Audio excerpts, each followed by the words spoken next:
এটা দ্বারা অনেকে ভুলে যায়। যাক, সবটাই দেখতে হবে। ফিয়ামানিল্লাহ।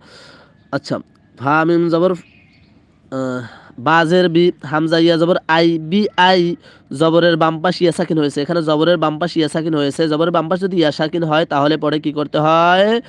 এই ঈদগাম, সরি, এটা হলো লিনের হরফ, তাড়াতাড়ি করিয়ে পড়তে হয়। বাজের বি, হামজা ইয়া জবর আই, বি আই, দাল ইয়াজের দি, জেরের বাম পাশ ইয়া সাকিন যদি হয় এক আলিফটা নিয়ে পড়তে হয়। মাদ্দে তবাই তারে বলে, মাদ্দে তবাই তারে কয় বি আই দি। এখানে তাড়াতাড়ি পড়তে হবে, এখানে এক আলিফটা নিয়ে পড়তে হবে। কেন? এখানে জবরের বাম পাশ ইয়া সাকিন হয়েছে, তাই এক তাড়াতাড়ি করে পড়তে হবে। জবরের বাম পাশে ইয়া সাকিন যদি হয়, জবরের বাম পাশে অয়ে সাকিন যদি হয়, এটাকে বলে সাকিন।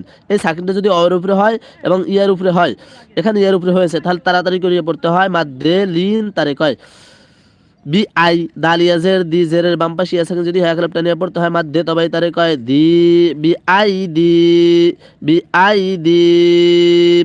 সিন জবর সা, ফা জবর ফা, সাফা, র জবর র, তা দুই জের তিন, সাফা র তিন, সাফা র।